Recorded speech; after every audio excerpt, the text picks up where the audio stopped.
우리 한국의 목사님 중에 옥하는 목사님이라는 분이 계셨는데 지금은 소천하셨습니다. 이분이 목회 가운데서 가장 기억에 남는 성도, 이 목사님의 목회 가운데서 가장 기억에 남는 성도가 어떤 분이었냐라는 질문을 받고 이렇게 대답을 했습니다. 교회를 개척하고 한 30명 정도 성도들이 모일 때 어느 날 한 여인이 예배당 맨 뒷좌석에 와서 예배가 끝날 때까지 고개도 들지 않고 성경만 보면서 예배를 드리고 축도가 끝나기 전에 가버렸습니다. 계속 그래요. 그 다음 주도 왔는데 예배 시간 내내 고개도 한 번도 안 들고 가버리는 겁니다. 계속 여러 주를 그렇게 해서 한 번은 미리 준비를 해서 그 여인을 못 가게 붙잡았습니다. 그리고는 이제 대화를 나누고 집에 신방을 가게 됐습니다. 그 집은 교회에서 가까운 양옥집, 좋은 양옥집, 배를 누르니까 문이 저절로 열리고 그리고 잔디가 쫙 아름답게 깔려있는 정원을 지나서 현관이 있는 그런 좋은 집에 있었습니다. 그런데 그 여인은 그 집 주인은 대학교 교수 부부였는데 그 집에 가정부로 식모로 이렇게 생활하고 있는 여인이었습니다. 이 여인이 이제 목사님과 함께 대화를 하는 겁니다. 자기 인생에 대해서 대화를 하는데 초등학교 때 부모님이 이혼을 했습니다. 그래서 버려지다시피 해서 이 집 저 집 방황하면서 초등학교 시절을 성장했습니다. 조금 더 자라서는 이제 식모살이로 이 집 저 집을 전전하면서 살다가 나이가 들어서 몸이 좀 불편하신 분과 결혼을 했는데 얼마 되지 않아서 시어머니에게 매를 맞고 쫓겨나게 됐습니다. 그래서 이 여인은 나 같은 사람은 살 필요가 없다 생각을 하고는 양잿물을 마시고 자살을 시도했습니다. 근데 죽지 않고 살아났어요. 살아났지만 식도가 다 타버렸습니다. 그래서 식도에 남은 조금 겨우 남은 부분하고 귀를 연결해서 겨우 살렸는데 그래서 목소리에도 이제 쇠소리가 나고 이렇게 살아갑니다. 이 여인이 집에서 식모살이 일을 하면서 이제 심심하니까 라디오를 이리저리 돌리다가 극동방송을 우연히 듣게 됐는데 너무 좋은 거예요. 찬송이 나오고 말씀이 들리고 있는 게 너무 좋아서 그 다음부터는 너무 좋아서 그냥 계속 극동방송을 하루 24시간 하여간에 새벽부터 밤 늦게까지 계속 틀어놓고 일을 하기 시작했는데 설교 말씀을 계속 듣는 그런 가운데에 이 여인의 믿음이 성장하게 됩니다. 예수님을 영접하게 되고 라디오를 통해서 예수님을 믿게 되고 거듭나게 되고 그 다음에 믿음이 자라가게 됩니다. 예수님이 나를 사랑하신다는 사실, 그래서 십자가에 죽으셨다는 사실이 믿어지게 되고 그리고 하나님이 나를 사랑하신다는 사실이 믿어지고 예수님이 나의 주인이라는 고백을 하게 되고 그러다 보니까 이 여인의 삶에 예수님 때문에 기쁨이 생기는 거예요. 행복한 거예요. 예, 기쁘고 행복하고 모든 것들이 감사가 넘치는 겁니다.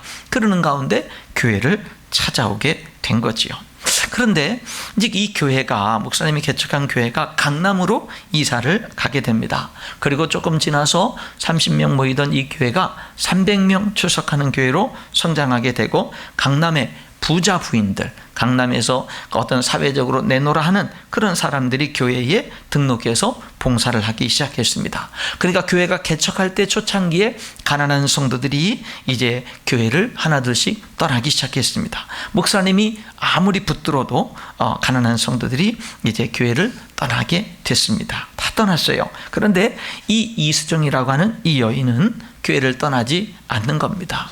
예, 넉넉하지 않으니까 한복도 1년 내내 단벌 한복으로 데려 입고 깨끗하게 데려서 입고 전혀 기죽지 않고 그런 많은 강남의 그런 많은 것을 가진 그런 여인들 틈에서 같이 당당하게 헌금위원으로 봉사하고 그리고 안내위원으로 봉사하고 그리고 뭐 교회가 건축할 때 모아둔 것으로 열심히 헌금하고 하면서 정말 열심히 행복하게 기쁘게 신앙생활을 하는 거예요. 전혀 기죽지 않고 모든 사람들은 다 떠나가도 기죽지 않고 그렇게 신앙생활을 하는 겁니다. 눈 내리는 어느 겨울날 목이 너무 아파서 약을 지으러 나갔다가 오늘은 갑자기 목사님 댁에 한번 들러보고 싶다. 그래서 발걸음을 돌려서 목사님 댁에 갔습니다.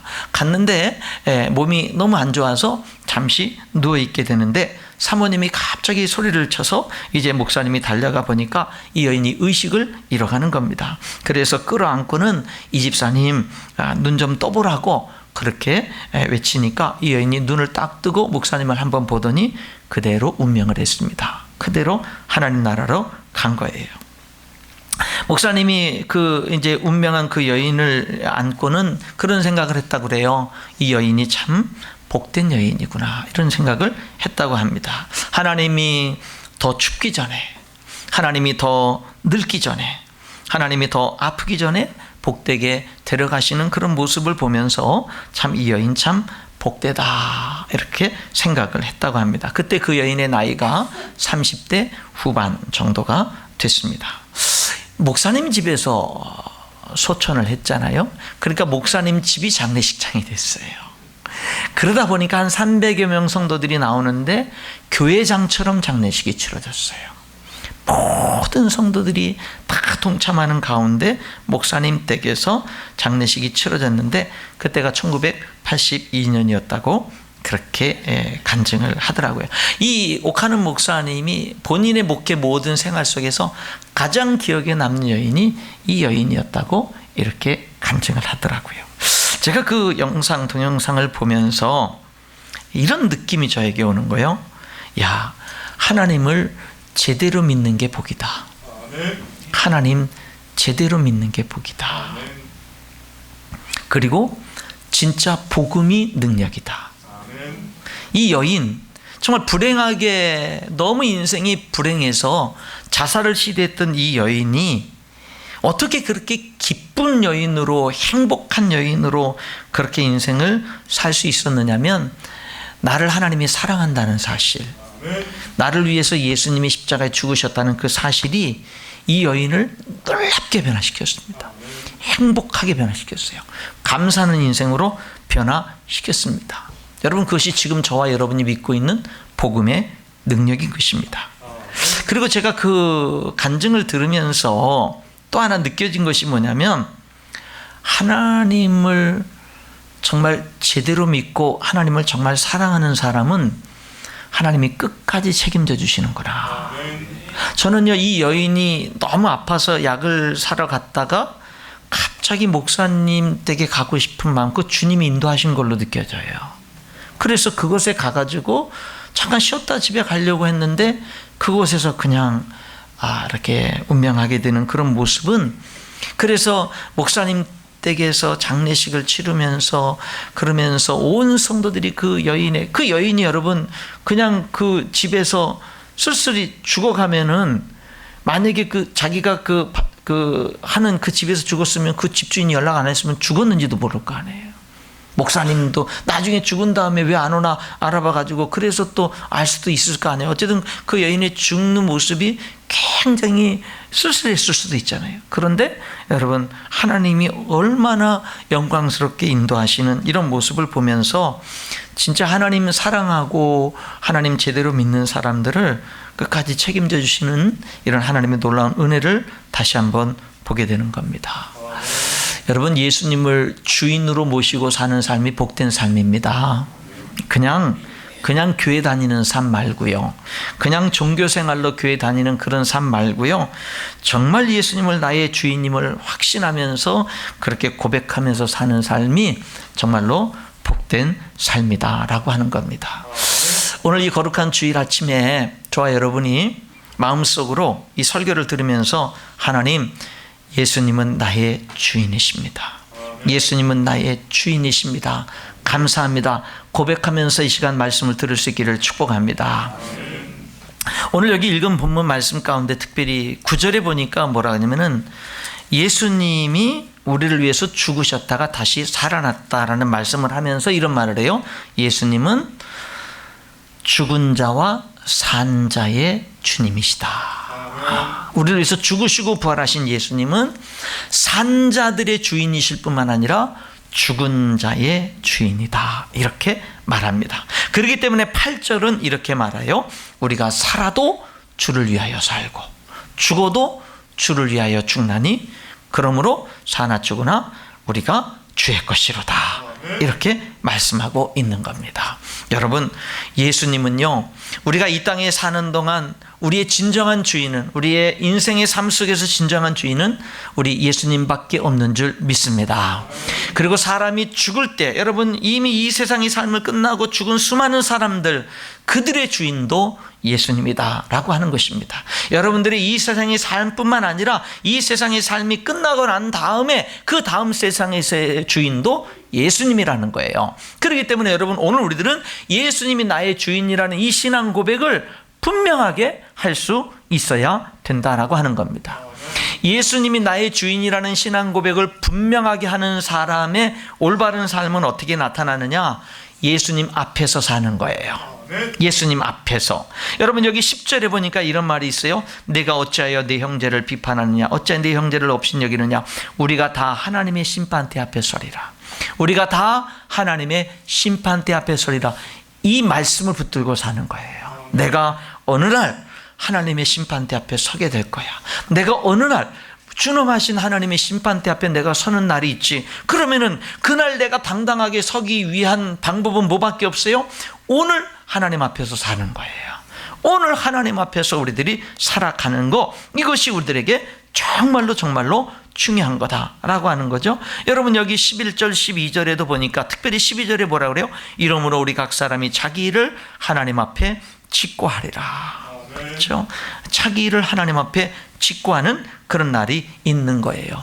하나님은 저와 여러분에게 자유를 주셨습니다. 근데 여러분, 그 자유는 어느 날 하나님의 심판대 앞에 서고 내 모든 것을 내가 하나님 앞에 각자 짓고 해야 될 그 날이 있는 것을 볼 때 하나님이 우리에게 주신 이 자유의 삶은 여러분 책임 있는 삶인 거예요. 책임 있는 삶이지 방종하는 삶은 아니다라고 하는 것입니다. 여러분, 예수님을 주인으로 모시고 사는 사람이 복된 사람인 줄 믿습니다. 그런데 여러분, 예수님을 주인으로 내가 모시고 산다라고 하면서 잘못 사는 것은 뭘까요? 예수님을 주인으로 모시고 산다고 하면서 바른 삶은 하나님의 심판을 생각하면서 오늘도 하나님 앞에서 사는 삶이라고 한다면, 예수님을 주인이라고 고백하면서 하나님 앞에 잘못된 삶은 뭐냐? 오늘 여기 로마서 14장에는 형제를 판단하면서 비판하면서 사는 삶이 잘못된 삶이라고 말합니다. 다시 읽어볼까요? 내가 어찌하여 내 형제를 비판하느냐? 어찌하여 내 형제를 업신여기느냐? 우리가 다 하나님의 심판대 앞에 서리라. 여러분과 제가 하나님을 믿는다고 하면서 우리가 잘못 살면은요, 다른 믿음의 형제 자매들을 비판하거나 업신여기는 겁니다. 혹시 여러분 이 시간에 여러분의 삶을 한번 돌이켜 보십시오. 교회 생활하면서 다른 사람들의 외모를 가지고 어떤 사람들을 비판했거나 업신여겼거나 하는 그런 부분들이 없었나 한번 돌아보세요. 그것은 잘못된 삶입니다. 그건 예수님을 주인이라고 고백하면서 잘못 살고 있는 겁니다. 오늘 여기 14장 1절에 이런 말이 있어요. 14장 1절 보십시오. 믿음이 연약한 자를 너희가 받아들여라. 누구를요? 믿음이 연약한 자를. 그리고 어떻게 받아들이냐면 그의 의견을 비판하지 말라. 그의 의견을 비판하지 말라. 여러분, 믿음이 연약한 자의 의견은, 믿음이 연약한 자가 자기 의견을 말하면, 믿음이 연약한 자가 말을 하면 칭찬받은 말, 은혜로운 말, 박수치는 말, 이런 말 할까요? 아니면 좀 말도 안 되는 말 같고, 시험되는 말 같고, 욕먹을 말하고, 이런 말 할까요? 여러분, 되게 믿음이 없는 사람이 믿음이 없는 말을 하면 비판받기 쉬운 말을 하죠. 그래도 비판하지 말라는 거예요. 중요한 말이 뭐가 있는지 아세요? 3절 끝부분에 하나님이 그를 받으셨음이니라. 아멘.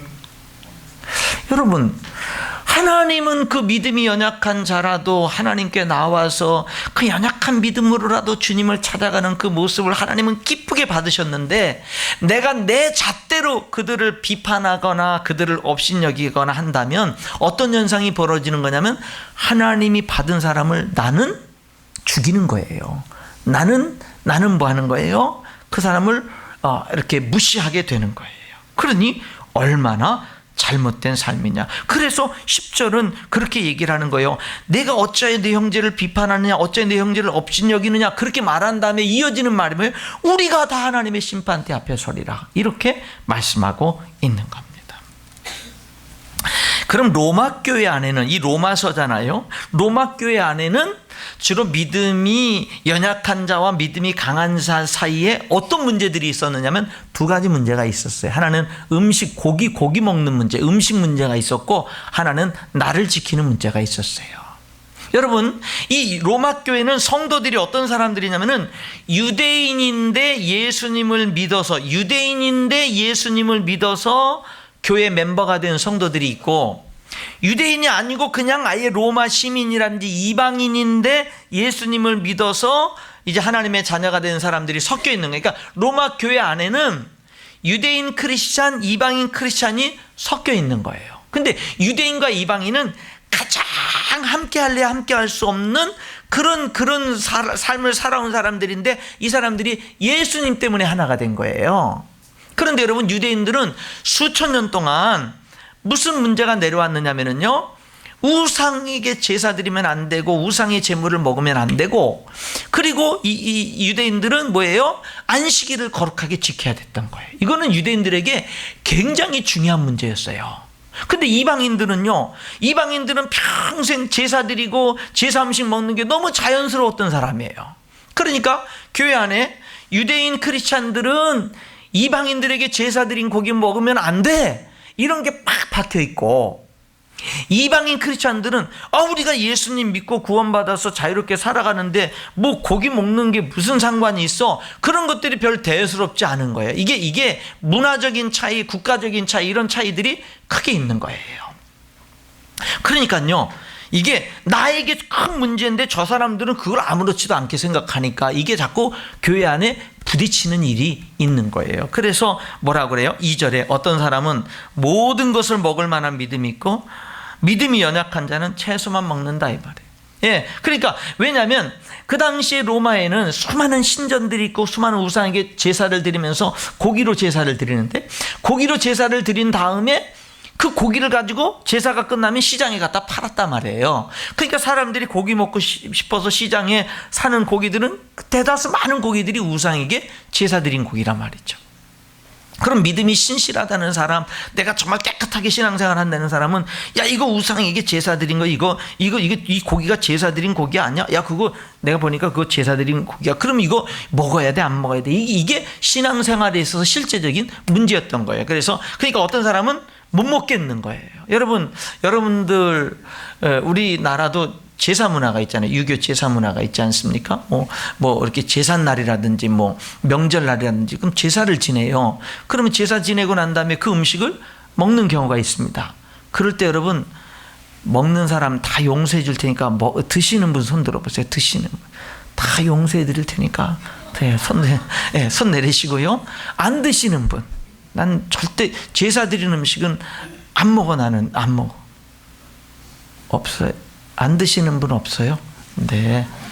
그럼 다른 분들은 뭐죠? 네? 먹기도 하고 안 먹기도 하는 거 다 먹는 거예요. 예.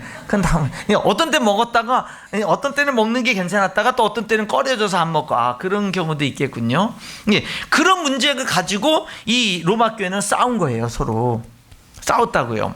그러니까 근데 거기에 대해서 이 사도 바울이 뭐라고 여기 14장 2절에 얘기하냐면, 어떤 사람은 모든 것을 먹을 만한 믿음이 있고 믿음이 연약한 자는 채소만 먹는데, 그러니까는 제사에 드렸던 음식을 먹지 않고 채소만 먹는 사람은 믿음이 연약한 자래요. 이게 2절에, 그렇죠? 근데 어떤 사람은 뭐라는 거야? 믿음이 강한 사람은, 야, 무슨 상관이 있어? 모든 음식 기도하고 성결케 되면 그냥 딱 먹으면 되는 거지. 그러니까 뭐 이런 거 제사 드렸냐 안 되느냐 이런 거 따질 필요 없이 그냥 감사함으로 기도하고 먹으면 되는 거지. 그 음식에 무슨 상관이 있어? 예, 이런 사람이 있다라고 하는 거죠.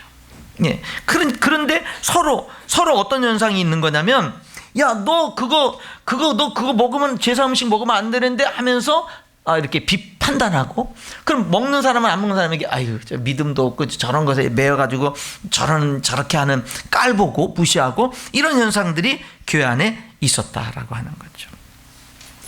날짜도 마찬가지입니다. 날짜도 먹는 문제뿐만 아니라 이제 날짜도 마찬가지예요. 어떤 사람은, 유대인 크리스찬들은 안식일이 중요한 거예요. 안식일. 내가 비록 예수님을 영접했어도 토요일 안식일이 중요한 거예요. 안식일이. 근데 또 예수님을 믿고 구원받은 사람들은 예수님이 부활하신 날이 중요해서 안식 후 첫날 모여서 또 예배를 드리는 거예요. 그러니까 토요일이 중요한 거냐, 주일이 중요한 거냐, 막 또 그거 갖고 의견 충돌이 있어요. 그러니까 어떤 사람은 야, 안식일 주일이 중요하냐, 일주일이 다 중요하지, 또 이런 사람도 있고, 자꾸 날짜 갖고 자꾸 얘기하는 거예요. 여기 그런 문제들을 가지고 쭉 있는데, 여기 뭐라고 얘기하냐면 3절에 이렇게 얘기해요. 먹는 자는 먹지 않는 자를 업신여기지 마라. 먹지 않는 자는 먹는 자를 비판하지 마라. 그 다음에 이런 말을 해요. 이는, 왜냐하면, 왜 업신여기지 말고 왜 비판하지 말냐면 하나님이 그를 받으셨음이니라. 그러니까 여러분 뭐죠? 이런 거예요. 야, 제사 드린 음식, 제사 음식을 먹으면 나는 꺼려져서 죄 짓는 것 같아서 못 먹겠어. 그래서 안 먹어. 그럼 하나님이 그래, 잘했어. 그래, 잘했어. 너 잘했어. 하나님이 기쁘게 받으시는 거예요. 어떤 사람은 뭐라냐면, 야, 제사 드린 음식 기도하고 먹으면 되지, 뭐 그게 무슨 상관이 있어. 그게 내 신은, 내가 하나님 온전히, 예수님을 온전히 섬기고 믿는데 그 음식 먹는 것 같고 뭐 그게 제사 드린 음식이라고 해서 뭐 그게 내가 뭐 죄 짓고 그게 뭐 잘못되는 거야? 그런 건 아무 상관이 없어. 하나님 감사합니다. 맛있게 고기를 잘 먹겠습니다. 그리고 딱 먹었어요. 그럼 하나님 뭐라는 거야? 잘했어. 하나님이 꺼려서도 안 먹는 사람에게도 잘했다. 꺼리지 않고 맛있게 먹는 사람도 잘했다. 중요한 거 뭐예요? 자기 믿음의 양심의 자유대로 하라는 거예요. 그 대신 뭐는 하지 마냐? 꺼리는 데는 하지 말라는 거예요. 왜냐하면 그 음식을 먹어도 죄가 아닌 거에도 꺼리끼는 행동을 해버리면 그 자체는 큰 죄가 된다는 거예요. 그거를 여기서 분명히 얘기를 하는 겁니다. 여러분, 우리 성도들은 교회 생활을 하면서 나랑 의견이 다른 많은 문제를 가지고 다른 사람들을 깔보거나 무시하거나 다른 사람들을 판단하거나 비판하는 일들을 조심해야 됩니다. 정말 조심해야 됩니다. 여러분, 누가복음 15장에 둘째 아들이 아버지 재산 가지고 집을 나갔잖아요. 그리고 정말로 다 탕진했잖아요. 그리고 아무것도 없이 돌아왔을 때 아버지는요, 이 둘째 아들이 살아 돌아온 것만으로도 기쁘게 받아줬습니다. 근데 그 형은 못 받아줬습니다. 하나님이 받아주는 사람을 우리 그리스도인들이 못 받아줄 수 있다는 거예요. 그래서 교회 안에서 사랑으로 자꾸 격려하고 세워져야 되는데 서로에게 상처를 줄 수가 있다라고 하는 거예요. 의견이 다를 수 있는데 다른 의견을, 나는 내 믿음의 양심이 이래가지고 내 믿음의 양심에 꺼리끼지 않게 내 믿음의 이거 양심에 따라서 내가 확신을 가지고 그렇게 행동을 하는데, 또 다른 사람은 자기의 믿음의 양심에 따라서 그 믿음이 약한 자가 있고 강한 자가 있으니까 그 결정들은 서로 의견이나 이런 것들은 다를 수 있거든요. 다를 수 있어도 자기들이 중요한 건 뭐냐면 자기 믿음의 양심에 따라서 정직하게 그런 일들을 행하는 그 자체를 하나님이 받으시는데, 그걸 가지고 서로 싸우거나 서로 비판하거나 판단하는 그런 부분들은 교회 안에 있으면 안 된다라고 하는 거예요. 여러분, 오늘 우리가 이런 질문을 해봐야 돼요. 하나님이 그 사람을 받아줬는데 그 사람이 지금 연약하고 부족하지만 교회에 나온 것을 하나님은 너무나 기뻐하는데 나는 그 사람의 부족한 것을 보면서 그 사람을 정말로 판단하고 비판하고 상처 주고 있지 않는가 하는 것들을 우리가 한번 돌아봐야 된다라고 하는 것입니다. 여기 그렇게 얘기를 해요. 어떤 사람은 5절에 보니까 이 날을 전날보다 낫게 여기고, 어떤 사람은 모든 날을 갖게, 또 날의 문제가 있어요. 그러니까 뭐라고 5절에 얘기하냐면 각각 자기 마음으로 확정해라, 그렇게 말해요. 각각 자기 마음으로 확정해라. 여러분, 각각 자기 마음으로 확정하라, 이게 무슨 말이냐면 소신대로 결정해라 이 말이에요. 여러분, 믿음에는요, 우리들이 어떤 일들을 결정할 때는 성경이 뭐라고 말씀하시는가 사실은 가장 중요한 거예요. 내 소신이 중요한 게 아니라 성경이 뭐라고 말씀하시느냐가 가장 중요한 거예요. 그런데 어떤 것은 성경이 정확하게 말하지 않고 우리들의 믿음에 따라서 결정하도록 하는 영역들이 있는 거예요. 믿음의 분량에 따라서. 그러니까 어떤 부분은 그 사람, 여러분 저 같은 경우는 인천 열린교회 담임 목사인 저 같은 경우는요, 예를 들어서 술을 먹는다, 술 한 잔이라도 마신다, 담배를 한 모금이라도 핀다, 저는 그것이 제 자신에게 하나님 앞에 큰 죄라고 저는 생각을 하는 거예요. 저는 제 신앙 양심이 그렇게 말을 해요. 저는요. 그래서 심지어 저는요, 어떻게 했냐면 대부도에서 하시는 우리 이모님이 그 포도 농사를 짓는데 포도를 이렇게 그 원액을 짜가지고 그 1.5리터 페트병에다가 이렇게 딱 이렇게 건강에 좋으니까 먹으라고 이렇게 줘서 집에 가져와서 열어놔 있다가 딱 해보니까 발효가 됐어요. 그래서요, 싱크대에다 다 쏟아버렸어요. 다 쏟아버렸어요. 예. 여러분, 나 하나 갖다 주지 그런 생각하지 마세요. 다 쏟아버렸다고요. 예. 왜? 내 신앙 양심이 그랬어요. 내 신앙 양심에 내가 꺼리끼지 않게 사는 게 중요한 거예요. 예. 그렇게. 그런데 여러분들에게는 또 다른 여러분들의 기준이 있는 거예요. 그런데 믿음이 성장하고 정말로 내 믿음이 깨달아지고 하나님의 뜻을 알고 이런 거에 따라서 사람들의 생활 양식은 뭐가 될 수 있는 거예요? 성장하면서 달라질 수가 있는 거예요.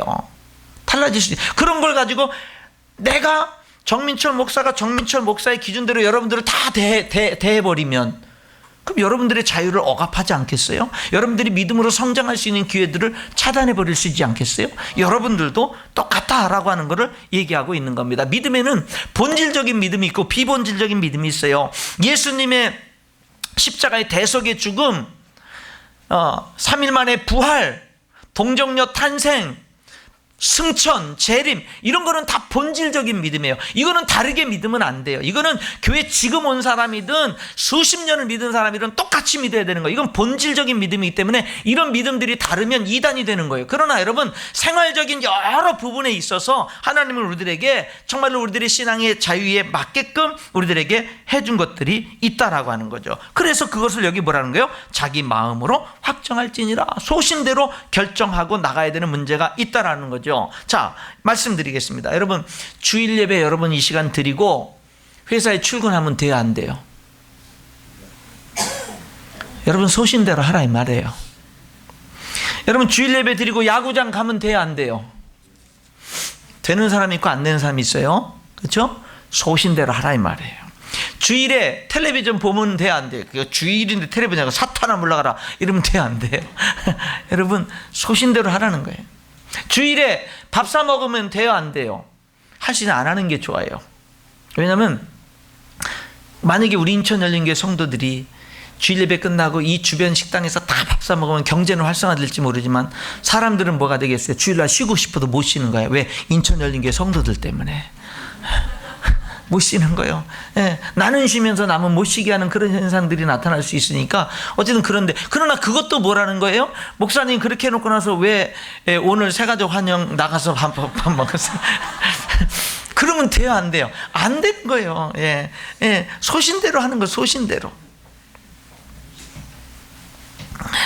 여러분, 자녀들이 주일 예배 마치고 난 다음에 학원 가는 거 돼요, 안 돼요? 소신대로 하는 거예요.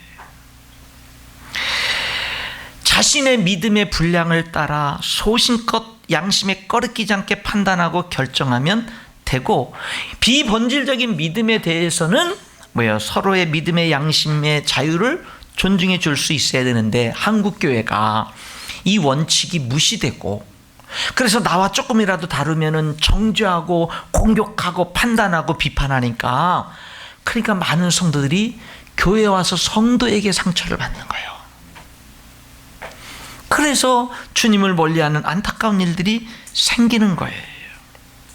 여러분, 그래서 우리들은 비본질적인 믿음에 있어서는 뭐가 있다고요? 소신에 따라 믿음의 분량대로 소신껏 판단하고 행동하는 게 중요하다라는 것입니다. 이런 메시지를 들으면 뭐가 쫙 임하죠? 자유가 쫙 임합니다. 그러면서 잘못 듣는 사람에게 뭐가 임하는 줄 아세요? 방종이 임합니다. 방종이. 드디어 나 자유 얻었네, 너 자유 얻었네, 우리 자유 얻었네, 이제는 마음껏 주일날 놀러가고 뭐 하고 이제는 다 된다. 돼요 안 돼요? 돼요 안 돼요?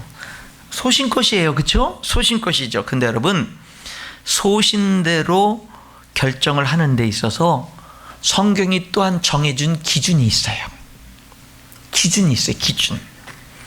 그 기준이 뭐냐? 여기 한번 성경을 다시 볼게요. 5절 보세요. 어떤 사람이 이 날을 전날보다 낮게 여기고 어떤 사람은 모든 날을 같게 여기나니 각각 자기 마음으로 확정해라. 소신대로 해라. 그 다음에 6절부터 뭐냐면 나를 중히 여기는 자도 주를 위하여 중히 여기고 먹는 자도 주를 위하여 먹으니 이는 하나님께 감사하며 먹지 않는 자도 주를 위하여 먹지 아니하며 하나님께 감사하느니라. 7절 우리가 살아도 주를 위하여 살고 죽어도 주를 위하여 죽나니 그러므로 사나 죽으나 우리가 주의 것이로다. 6절하고 8절에 보면은요 주를 위하여라는 말이 5번이나 나와요. 아멘.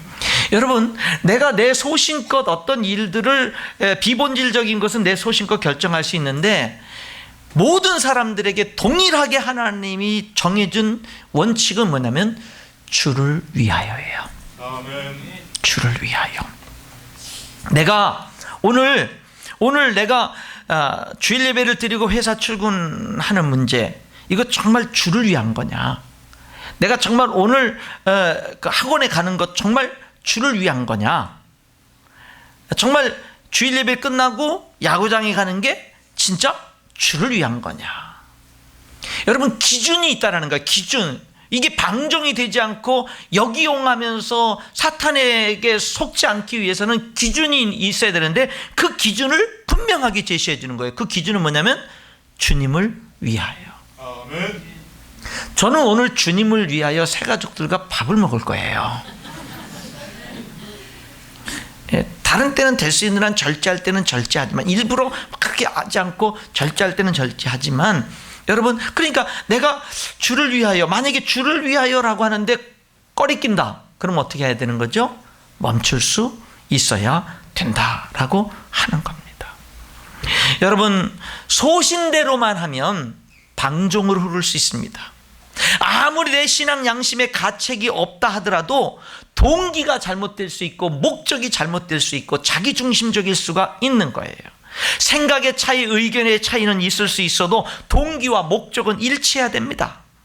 그렇기 때문에 우리들은 서로 지체가 돼서 서로 받을 수가 있는 겁니다. 그 동기와 목적은 뭐가 돼야 되는 거예요? 주를 위하여가 돼야 되는 거예요. 여러분, 얼마만큼 우리가 주를 위해서 살아야 되냐면 8절에 보니까 우리가 살아도 주를 위하여 살고 죽어도 주를 위하여 죽나니 그러므로 사나 죽으나 우리가 주의 것이로다. 이 정도로 우리는 주님을 위해서 살아야 되는 것입니다. 아멘.